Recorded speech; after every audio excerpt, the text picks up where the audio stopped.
Comienza en Radio María una nueva meditación de los ejercicios espirituales intensivos para esta Semana Santa impartidos por el Padre Manuel Vargas desde la Diócesis de Getafe.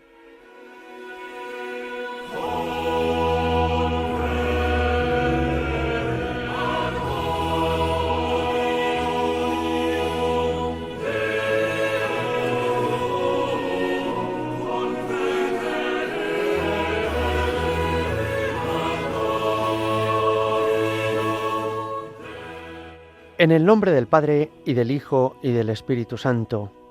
Ven, Espíritu Santo, llena los corazones de tus fieles, y enciende en ellos el fuego de tu amor.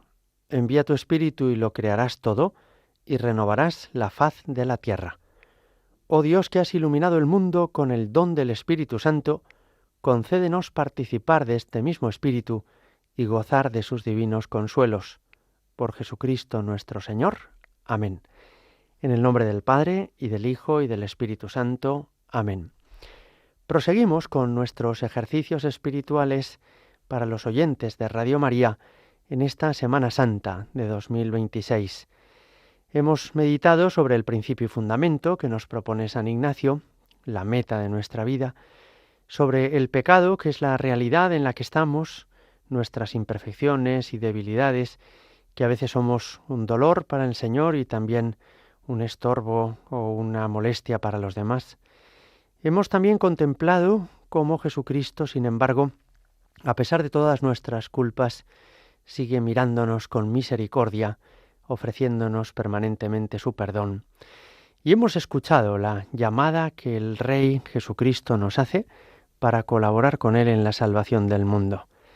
Cada uno de nosotros, a este anhelo que el Señor tiene de conquistar el mundo entero y a todos los enemigos, y así llevarlos a la gloria de su Padre, cada uno de nosotros, decía, le responde ofreciéndose o entregándose, en el fondo prestándole nuestra humilde colaboración, deseando ser aceptados por Él para ayudarle en esta misión que tiene entre manos, la de salvar todas las almas, la de llevar a todas las personas al cielo. San Ignacio de Loyola, el autor de estos ejercicios espirituales, en este momento de los ejercicios cambia de alguna manera la forma que hemos tenido de dirigirnos a Dios y nos va a proponer unas meditaciones que son distintas a las anteriores. Si hasta ahora sobre todo usábamos nuestro entendimiento, nuestra razón, para reflexionar sobre todas estas cuestiones que os venía contando, a partir de ahora vamos a orar de una forma distinta, que es haciendo contemplaciones de los pasajes de la Sagrada Escritura. ¿Y qué es hacer contemplación? Es meternos en la escena, aplicar nuestros sentidos para ver, escuchar, oler, gustar, tocar, todo lo que allí sucedió. En el fondo, con la ayuda de Dios, tratar de tener experiencia real de cómo es Jesucristo, cómo lo fue entonces y cómo lo sigue haciendo ahora. Y estas contemplaciones sobre la vida de Cristo pueden comenzar en este momento con una contemplación sobre la encarnación del Señor, que es cómo comenzó su vida terrena. Iremos siguiendo un orden cronológico, desde su encarnación hasta su muerte y resurrección, que es lo que conmemoramos en esta Semana Santa. Y en este orden cronológico nos iremos fijando en los diferentes y sucesivos momentos de la vida de Cristo, su nacimiento, su vida en la infancia y en la juventud en la casita de Nazaret, así como su vida adulta, su predicación del reino, los milagros que realizó, para finalmente centrar nuestra atención en su pasión, muerte y resurrección. Comenzamos por eso con la encarnación del Verbo, que es uno de los misterios más grandes y más impresionantes de toda nuestra fe. Dios, en efecto, era inalcanzable para los seres humanos, tanto por su poder, que le hace ser el autor de todo el cosmos y el universo, como por su sabiduría, que es infinitamente superior a todo lo que los seres humanos podamos ir conociendo con la ciencia o con la técnica. Los hombres apenas conocíamos algunas cosas de Dios. Teníamos apenas un conocimiento natural de Dios. Viendo sus criaturas, por ejemplo, la naturaleza, los océanos, los bosques, las cataratas o los astros, podíamos imaginarnos que Él es inmensamente hermoso y bello, dado que de su mano sale tanta belleza. Podíamos saber apenas que era muy listo y que tenía un diseño y un plan para este mundo. También podíamos entender que es muy fuerte, pero apenas podíamos saber unas pocas cosas sobre Dios. Dios, sin embargo, tuvo la condescendencia de revelarse a la humanidad, revelarse con V, es decir, mostrarse, manifestarse, darse a conocer. Y lo hizo a lo largo de todo el Antiguo Testamento, escogiendo algunas personas que le sirvieron de cauce y de instrumento. Pienso en Abraham, en los patriarcas, en Moisés, también en los profetas, Jeremías, Ezequiel, Oseas, Isaías. Él se fue revelando así, paulatinamente, progresivamente, poco a poco, nos fue dando a conocer ya no solamente lo que nosotros podíamos saber a través de sus criaturas, sino lo íntimo de sí mismo. Nos fue dando a conocer su misericordia, nos fue mostrando al mismo tiempo cómo Él deseaba hacer una historia de salvación con nosotros, nos muestra también cuáles son los riesgos que tenemos los seres humanos, el peligro de dejarnos seducir por el maligno, de caer en el pecado. Dios se nos fue comunicando. Pero la encarnación, que es lo que hoy contemplamos, es el misterio de que Dios mismo, que ya nos había dicho cosas a través de sus mensajeros, quiso venir al mundo. La encarnación consistió en que Dios quiso habitar con sus criaturas. El Creador vino a vivir en el mundo que Él había creado. Que Él, que es infinitamente grande y poderoso, aceptó hacerse pequeño, hacerse uno de nosotros, humanarse, ser un hombre entre los hombres, para de este modo traernos la salvación y redimirnos de nuestro pecado. ¿Y por qué hizo eso el Señor? Nos podríamos preguntar. ¿Por qué fue tan grande su amor que Él aceptó vivir la misma vida que vivimos nosotros? Una vida que tiene momentos de gozo, pero que también conoce la fatiga, el calor o el frío, y también conoce la tristeza y el sufrimiento, pues de la ingratitud de otras personas con nosotros. ¿Cómo es que quiso Él compartir todo lo que vivimos nosotros, menos el pecado? Por el amor infinito que nos tiene, y también porque de esta manera podríamos conocerlo humanamente. Me refiero con conocer humanamente al modo habitual que tenemos los seres humanos de conocernos unos a otros. ¿Cómo conocemos a nuestros amigos? ¿Cómo sabemos cómo son nuestros compañeros de trabajo? ¿Cómo distinguimos entre unos y otros primos, por poner un ejemplo? Nosotros somos cuerpo y alma. Hay en nosotros una dimensión biológica y física, corporal, y hay en nosotros una dimensión que escapa a las leyes de la física y a la biología, que es nuestra alma espiritual, nuestra capacidad de entender, de crear belleza, de amar. No es pura biología. Pues bien, el conocimiento humano se realiza a través del cuerpo. Es verdad que es una operación intelectual, espiritual. Por ejemplo, conocer la lista de los presidentes de los Estados Unidos o la lista de los ríos de Europa. Es una tarea intelectual, sí, pero tenemos que haber visto en un libro ese listado para poderlo leer, o tenemos que habérselo escuchado a un profesor que nos lo muestra, o tenemos que haber viajado para haber estado y haber conocido personalmente esos ríos. Conocemos a través de nuestro cuerpo. Hemos de ver, de escuchar, de tocar, a veces de paladear, de oler las cosas para que las podamos comprender, para que las podamos asimilar, para que tengamos un verdadero conocimiento de las cosas. Y esto, que digo de las cosas, se puede decir, aún con mayor razón, de las personas. ¿Cómo conocimos a nuestros padres? ¿Cómo conocimos a nuestros amigos? porque tratamos con ellos.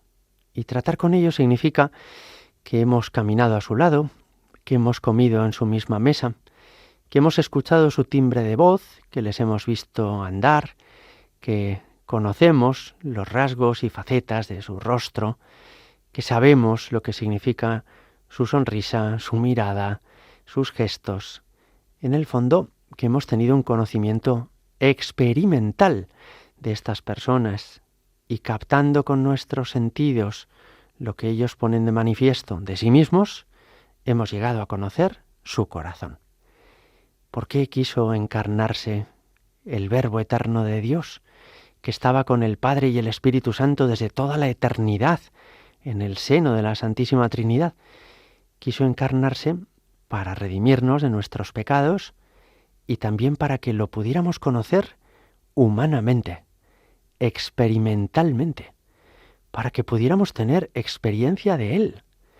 Pensad que los pastores, por ejemplo, en el portal de Belén, pueden llegar a abrazar al niño, que la Virgen y San José lo tienen en su casa cada día y saben cómo reacciona, saben también cómo es su sentido del humor, cómo es su estilo, su manera de ser y de vivir.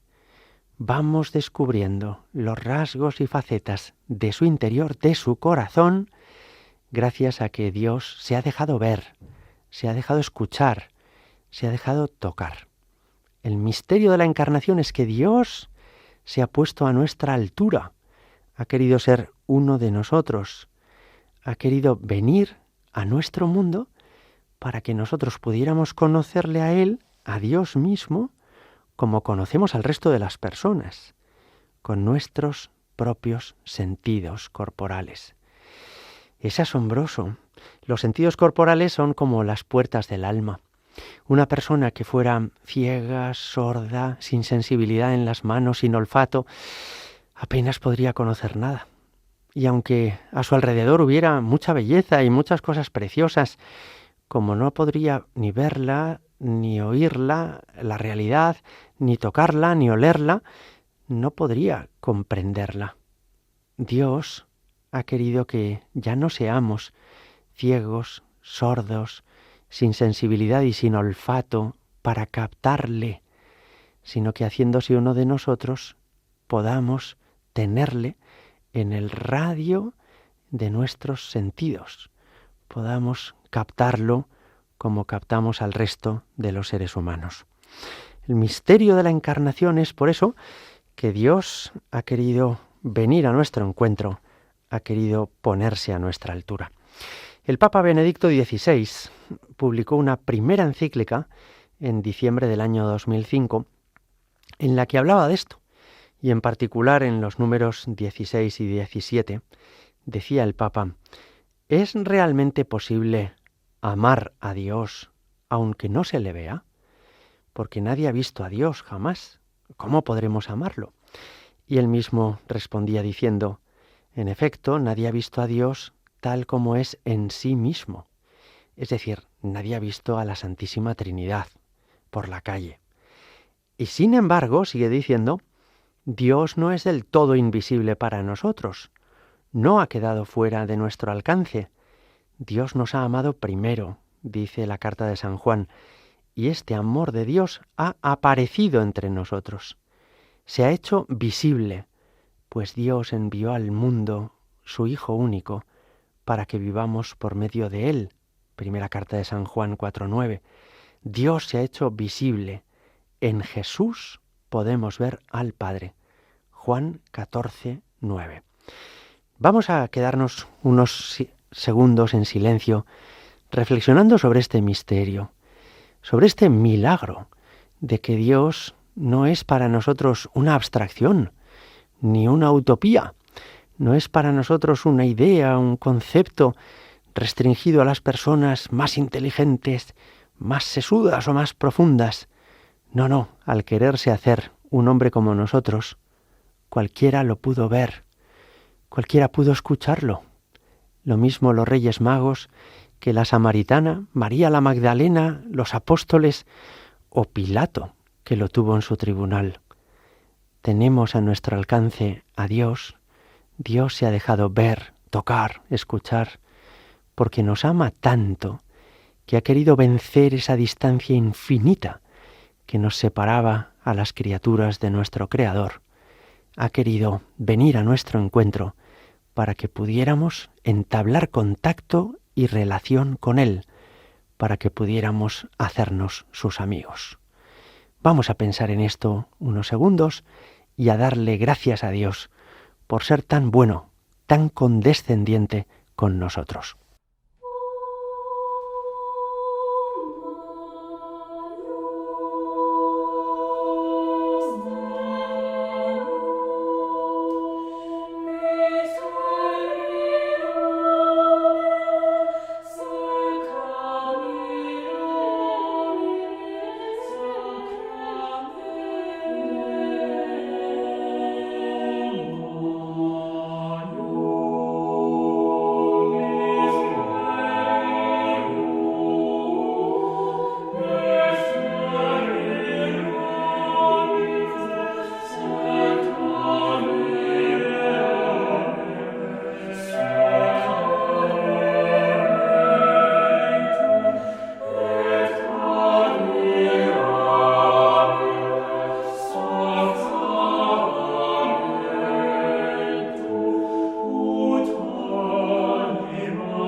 El misterio de la encarnación que hemos comenzado a meditar, podemos seguirlo también en algunas citas de la Sagrada Escritura que nos hablan sobre él y que lo hacen de una forma bellísima. Dice, por ejemplo, el evangelista San Juan, en Juan 1:14, el Verbo estaba junto a Dios, el Verbo era Dios, y el Verbo se hizo carne. ¿Qué significa que se haga carne? Significa que se hace tangible. Quiere decir que el que era eterno ha querido venir al tiempo histórico de los hombres, que el que era invisible ha dejado que lo veamos, que el que era infinito quiso hacerse pequeño en el vientre de la Santísima Virgen María y más tarde en el portal de Belén. También el evangelista San Juan, en Juan 3:16, dice: tanto amó Dios al mundo que entregó a su unigénito.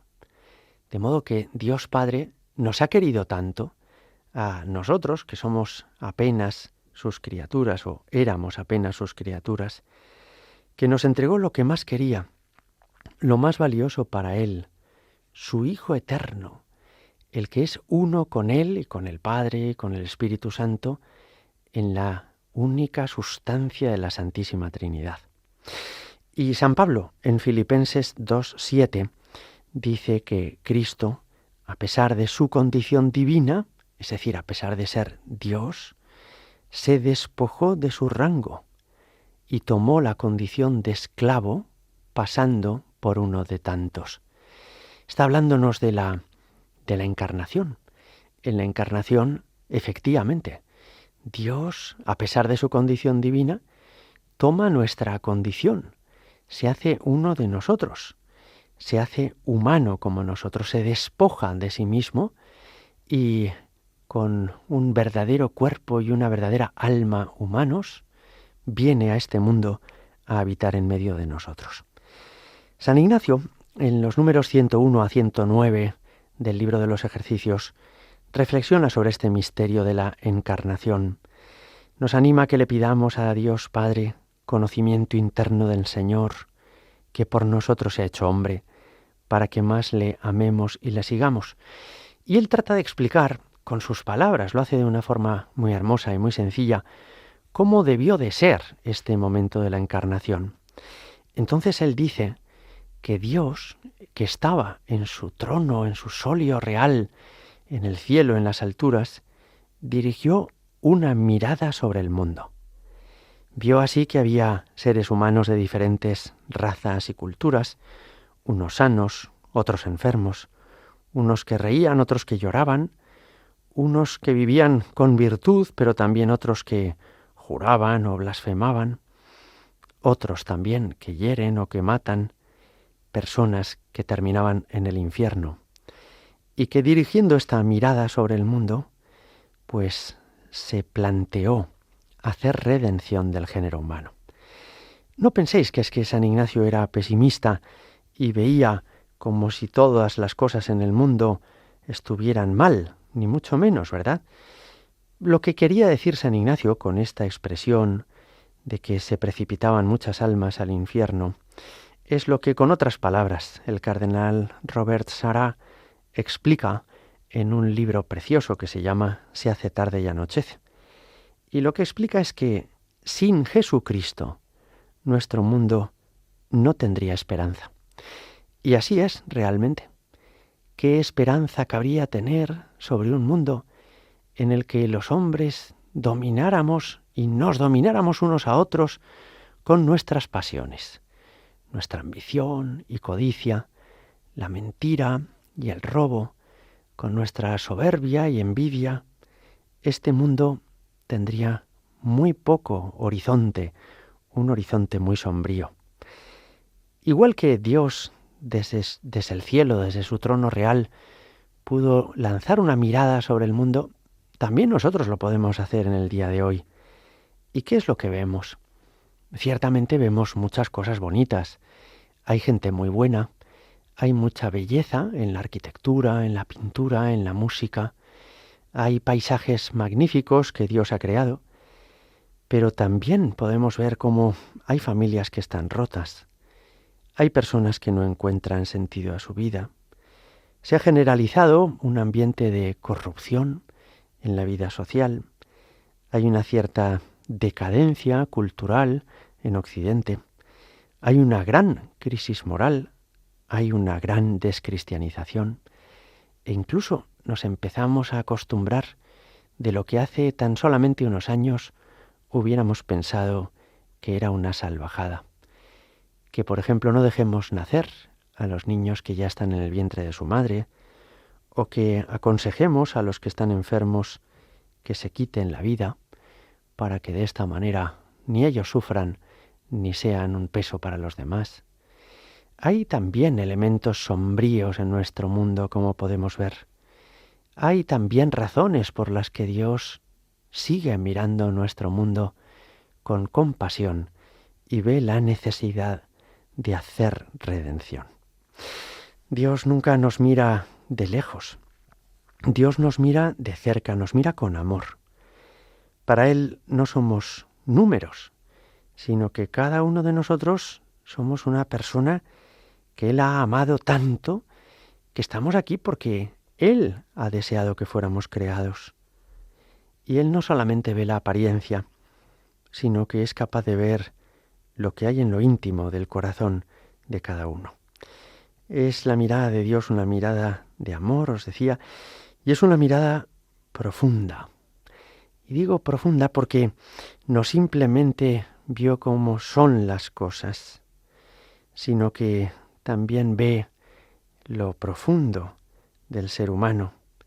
En el libro del Génesis dice que Dios, después de aquellos 6 días en los que estuvo trabajando en la creación, vio todo lo que había hecho y era, dice el libro, todo muy bueno. Pero ahora nos mira a nosotros, mira a nuestro mundo, y no puede complacerse con el pecado, pero su mirada profunda le permite entender de qué seríamos capaces si nos dejamos ayudar. Él ve no solamente lo que las personas somos, sino también lo que las personas podemos llegar a ser si volvemos a su corazón. Dios no solamente ve cómo estás ahora, cuánta necesidad tienes de su amor, en cuántos sentidos quizá te has estropeado o has echado a perder oportunidades que Él te ha dado, pero te mira con esperanza. Su mirada es una mirada profunda porque es capaz de ver no solo cómo estás, sino cómo puedes llegar a estar con su ayuda y con su gracia. Y su mirada, además de ser una mirada esperanzada y una mirada llena de amor, es también una mirada eficaz. Porque cuando el Señor nos mira, además de implicarse en nuestro bien y en nuestra salvación, es que es capaz de transformarnos con esta mirada. Cuando nos dejamos mirar por Jesús, cuando permitimos que el Señor nos mire con ese amor, con esa esperanza, solamente ya con el hecho de percibir con cuánto amor nos mira, con cuánta ilusión se fija en nosotros, esto mismo es capaz de transformarnos. Hay muchas personas que no cambian, no se convierten, porque en el fondo quizá nunca se han sentido verdaderamente amadas. A su alrededor perciben miradas exigentes, o de sus familiares, o de sus jefes en el trabajo, o miradas interesadas de personas que las quieren solo para sacarles algo, ¿no? La mirada del Señor es muy distinta. Él te mira como eres, te quiere, es capaz de hacer de ti alguien muy feliz y hacer que tu vida sea muy relevante, y solamente necesita que te dejes mirar con amor por Él. Su mirada no es superficial, no es simplemente que sienta lástima por cómo está el mundo, sino que es una mirada que le hace asumir personalmente las consecuencias del pecado y decidirse a lanzarse a este mundo para redimirnos. No sé si alguna vez habéis pensado que Dios podría haberse deshecho de la creación. Él había creado este mundo, los seres humanos le habíamos fallado, no solo nuestros primeros padres con el pecado original, sino después, generación tras generación, cada uno de nosotros. Pero en lugar de decir, me he cansado ya de esta creación, haré borrón y cuenta nueva, volveré a empezar, lo que hace es salvar esa creación que Él puso en marcha. Eso es la obra de la redención. Y la obra de la redención procede del Padre, de modo que es Dios Padre el que nos ama infinitamente, de ese Padre que nos envía a su Hijo, daría lo que fuera por salvarlos, viene a decir el Padre, y por eso nos da lo que Él más ama, lo que Él más quiere, que es su propio Hijo. Y el Padre y el Hijo nos entregarán el Espíritu Santo, que será lo que nos divinice, lo que nos purifique y lo que nos incorpore a la vida divina. El Padre puso en el Hijo la voluntad de entregarse, de modo que el Hijo deseó entregarse. Se entregó desde dentro, asumió como propia la voluntad del Padre, porque vive en perfecta obediencia.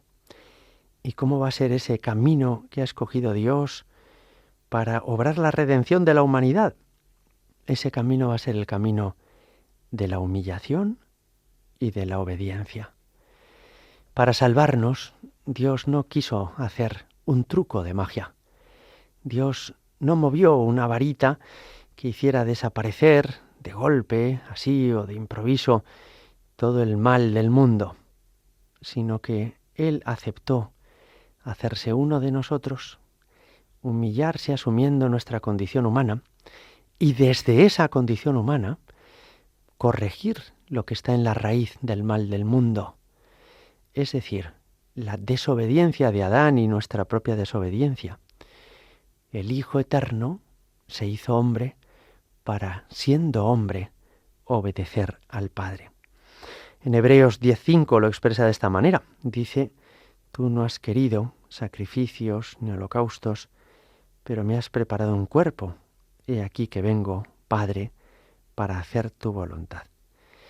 De modo que lo que en esta Semana Santa celebramos, que es la muerte del Hijo Eterno de Dios hecho hombre en la cruz, lo que las procesiones nos recordarán con sus pasos procesionales de uno al otro extremo de nuestra tierra, es que Dios ha querido salvarnos, pero con el precio de su propia vida, de su propia sangre. Es que Dios ha querido redimirnos, pero le hemos costado la vida. Esto es lo que comenzó en la encarnación, cuando el Verbo se hizo carne. Nos quedaremos ahora, de nuevo, con esta pausa musical, unos segundos en silencio, tratando de reflexionar sobre este misterio de amor. Dios que desde lo más alto del cielo mira nuestro mundo, y no lo mira con indiferencia o con frialdad, ni lo mira tampoco con enojo o con deseos de venganza, nos mira con compasión. ¿Y qué es la compasión? Es el amor y el dolor. Es amor porque nos quiere, dolor porque le hace sufrir ver nuestro extravío cuando prescindimos de Él, nuestra perdición cuando nos alejamos de Él. Es verdad que Dios nos dio la libertad y que por eso hemos podido ofenderle precisamente porque somos libres, capaces de escoger, pero Él nos dio la libertad para que acogiéramos su amor y la hemos empleado muchas veces en lo contrario, en disgustarle, en hacerle sufrir y en arruinar así nuestra propia vida. Cuando meditábamos en la llamada del Rey, que Jesús quiere contar con colaboradores en la obra de la redención, que Él había dicho, el que quiera venir conmigo ha de trabajar conmigo para que siguiéndome en la pena me siga también en la gloria. Esta expresión nos preparaba para estos misterios de Cristo que ahora vamos a contemplar. Él ha venido a este mundo para trabajar, para padecer, para entregarse por nuestra salvación. Y hemos de fijarnos muy bien en su vida, porque nosotros le hemos dicho al Señor, sí, quiero ir contigo, quiero vivir contigo y como tú, quiero ayudarte a salvar a los hombres. Él ahora nos va a decir, ¿de veras quieres ayudarme? Mira, el camino es este, es el de la humillación y el de la obediencia, es el de la aceptación de la voluntad del Padre y el de querer hacernos pequeños.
El misterio de la Encarnación ocurre en el vientre de la Santísima Virgen María, en el corazón virginal de esta mujer que no conoció el amor de otro hombre, más que el amor divino de Dios mismo, que quiso formar en su vientre el cuerpo, el alma de su Hijo eterno, hecho hombre por nuestra salvación. Podría ayudarnos, tal vez, meditar ese pasaje precioso de la Anunciación y Encarnación. Anunciación porque el arcángel San Gabriel fue enviado a la Virgen para que contara con su aprobación, para pedirle permiso para que comenzara esta obra de la redención. Y lo llamamos encarnación porque una vez que ella dijo, aquí está la esclava del Señor, hágase en mí según tu palabra, el Verbo se hizo carne. Y en las entrañas purísimas de la Virgen Santísima comenzó a vivir ese Hijo eterno de Dios, humanado, hecho hombre, como nosotros. Los meses posteriores fueron meses en los que María y José se preparan para el nacimiento de Jesucristo. Y son meses en los que el Señor va ayudando a cada uno de los dos para que puedan recibir al Señor y puedan de este modo cumplir su misión. María Santísima es bellísima no solamente exteriormente, por su belleza física o corporal, sino que tiene un alma preciosa, con una candidez, con una inocencia que la hacen admirable, más santa que todos los santos. Y San José, a quien el ángel también le va formando el corazón, le va haciendo ver que, aunque el niño que espera María procede de Dios, él no tiene que marcharse dejando a María, sino que Dios cuenta con él, que Dios tiene para él también una misión en esta historia de la redención. Le está dando a entender a San José que él no debe irse, sino que el Señor cuenta con él, que él será también providencial para proteger a María y para formar y educar a este niño. Y nos puede ayudar mucho también tomar el capítulo 2 del Evangelio de San Lucas, en los versículos 1 al 20. Es el capítulo en el que este evangelista nos narra cómo fue el camino de María y de José de Nazaret a Belén. Nos refiere el texto que el César quiso empadronar a todos los habitantes en Palestina, que había sido ocupada por los ejércitos, las legiones del Imperio Romano.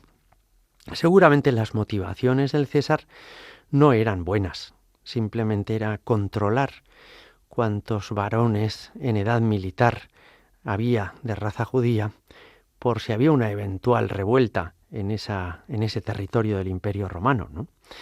Esto explica que seguramente a muchas personas les enojara ese empadronamiento, les enfadara, que además de ver soldados extranjeros en su tierra y además de verse obligados a pagar impuestos, tuvieran ahora cada familia que hacer un largo viaje para dar su nombre y sus referencias en la ciudad en la que tenían que empadronarse, que era la ciudad a la que pertenecían sus antepasados.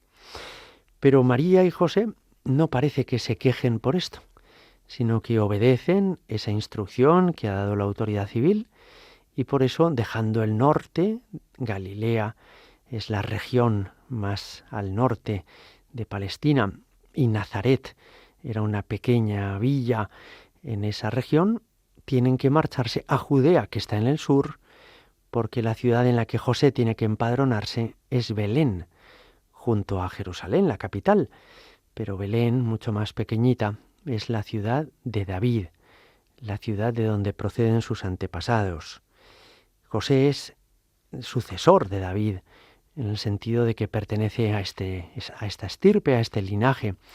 Es un hombre de sangre real, por consiguiente, San José. Lo que pasa es que han pasado siglos desde el rey David y el rey Salomón, y seguramente esta familia real ha venido a menos.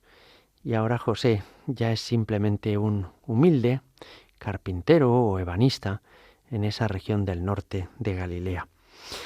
A través de los acontecimientos, incluso de las decisiones equivocadas de las autoridades civiles, Dios Padre va llevando a José y a María hacia Belén, que es donde estaba anunciado por los profetas que nacería el Salvador.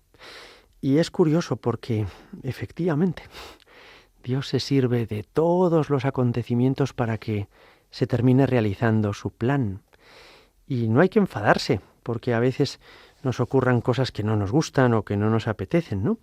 Sino que, como María y José, hemos de aprender a ver la mano de Dios con fe en todo lo que ocurre, en lo que nos parece más agradable y en lo que nos cuesta más o nos parece desagradable, como fue para ellos tener que hacer este camino tan largo y al mismo tiempo tan penoso. María y José salen de su acomodo. No es que fueran ricos en Nazaret, pero bueno, tenían allí su familia, tenían la casita en la que se iban a establecer ya como matrimonio. San José tenía su carpintería y al tener que marcharse a Belén, tienen que dejarlo todo. En una época en la que no hay autobuses, ni trenes, ni aviones, ni autopistas, tendrán que hacer este camino de Nazaret a Belén a pie, y eso significa varias jornadas de camino, teniendo María seguramente más de 8 meses de embarazo. Caminos polvorientos, transitados a veces por personas que no eran de fiar, caminos inseguros. Es una época, por otro lado, en la que hasta los pagos eran mucho más difíciles. Hay que llevar el dinero en una bolsita. No se puede pagar con una tarjeta de crédito. No hay pago tampoco por Bizum. Así que se llevarían pues las provisiones y los víveres necesarios para lo que ellos pensaban que iba a durar ese trayecto, pero seguramente también pues con el temor de no saber qué sorpresas se iban a encontrar, si habría salteadores en los caminos, si les robarían en algún momento. Dios, por consiguiente, ha permitido que José y María sean despojados de todo, de sus afectos, de sus amigos y de sus comodidades, y que afronten este camino lleno de sacrificios. Ellos aceptan estos planes de Dios, no se quejan, y esa incertidumbre y esa inseguridad que perciben, la viven con confianza, confiando en que Dios sabe más, porque permite las cosas, y en que Dios les ayudará y no les dejará solos en ningún momento. La llegada a Belén la conocemos bien, y además cada año en Navidad recordamos cómo se les cerró la puerta de la posada, cómo en ningún hogar, ninguna familia quiso acoger a este matrimonio que estaba a punto de dar a luz. Encontraron, por consiguiente, rechazo y desprecio. Y esto no deja de ser llamativo, porque María lleva en su seno al Salvador del mundo. Y sin embargo, en ningún lugar quieren abrirles la puerta, quieren que este matrimonio puedan encontrar descanso. Así que, como dice el evangelista San Juan, la luz vino al mundo, la luz es Jesús, pero el mundo prefirió las tinieblas. Me figuro que no hubo mala intención por parte de los belenitas. Me imagino que si el posadero hubiera sabido que quien llevaba a María en su seno era el creador del universo, le habría puesto la alfombra roja y le habría dado la suite más grande y más bonita de aquel hotel o de aquella posada. Pero no sabía quién venía, quién era el que llamaba a la puerta. Dios a veces se disfraza de pobre. También de esto nos ha hablado el Papa León XIV en su primera exhortación apostólica, Dilexit Te, en la que dice que hemos de acoger al que tiene necesidad y que en él hemos de amar a Jesús. A veces Jesús viene a nosotros bajo la apariencia de personas humildes y sencillas, como debían de ser María y José cuando llamaron a la puerta de la posada. Y entonces tuvieron que meterse en el portal de Belén. El portal de Belén es una choza. El portal de Belén es un corral, es una cuadra, es un lugar más apropiado para animales que para personas. Es un sitio que podríamos decir que no es digno de que viva allí una familia, y menos aún no es digno de que una mujer tenga allí que alumbrar a su hijo. Pero en esa suma pobreza quiso nacer nuestro Señor Jesucristo y quiso venir a nuestro mundo sin buscar privilegios, sin pretender tampoco que lo recibieran entre aplausos y vítores. Quiso experimentar el frío, quiso experimentar la oscuridad de la noche, la soledad de aquel lugar que estaría en los arrabales de Belén, y quiso experimentar al mismo tiempo la ternura, el cariño de María y de José. Podemos continuar esta contemplación fijando ahora nuestra atención en cada uno de los personajes de este portal. En primer lugar, miramos al niño, y lo miramos con mirada de fe. No solamente vemos un niño, sino vemos que es Dios hecho niño, Dios que se ha hecho pequeño, Dios que se ha querido hacer obediente, y el que es todopoderoso ha querido necesitarlo todo, que tuvieran que bañarlo, que tuvieran que alimentarlo, que tuvieran que vestirlo. Eres tan humilde, Señor Jesús, que no has querido evitar ninguna de esas cosas por las que hemos pasado también los seres humanos, pero que no son propias de quien es Dios. Y tú, pasando por esta humillación, has querido curar así nuestra soberbia. Porque nuestra tentación es la contraria, es querer muchas veces ser grandes, ser importantes, mandar, que nos hagan caso. Tú, sin embargo, nos enseñas a ser hijos. Tú nos enseñas a vivir en docilidad al Padre y a no pretender para nosotros mismos nada que no sea la sencillez y la humildad que tú has tenido. Nos fijamos también en María Santísima.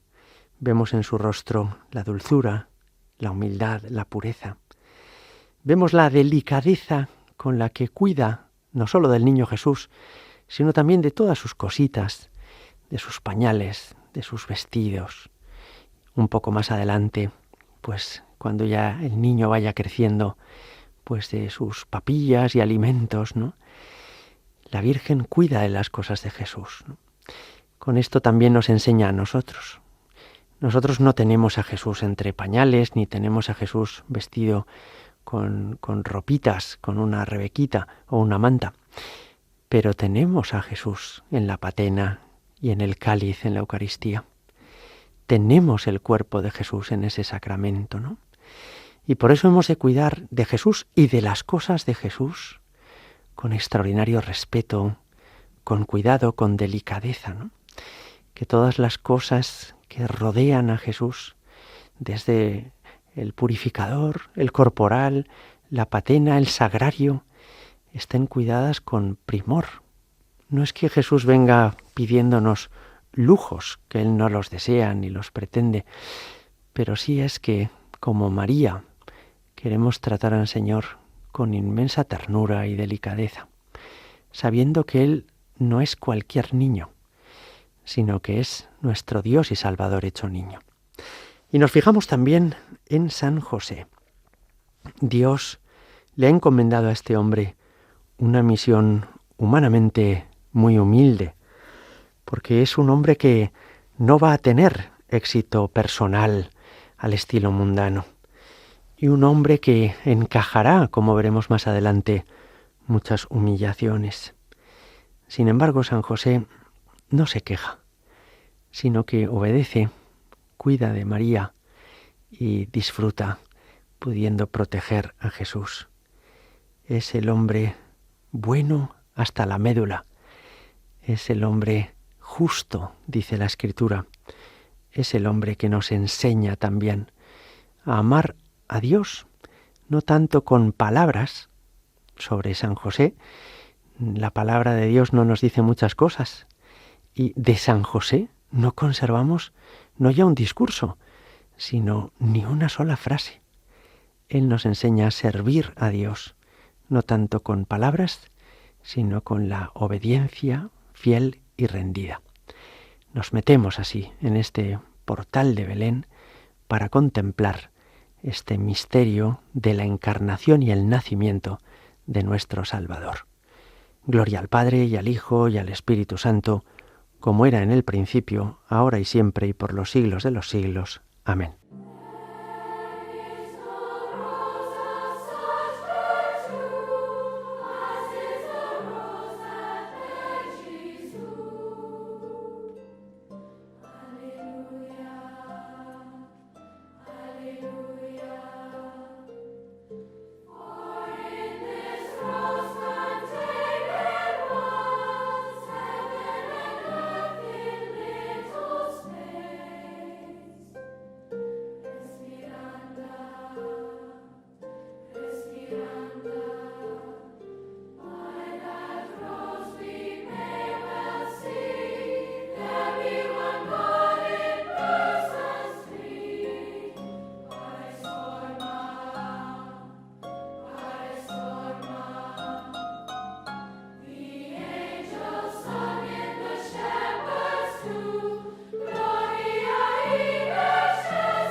Así finaliza una nueva meditación de los ejercicios espirituales intensivos impartidos por el Padre Manuel Vargas.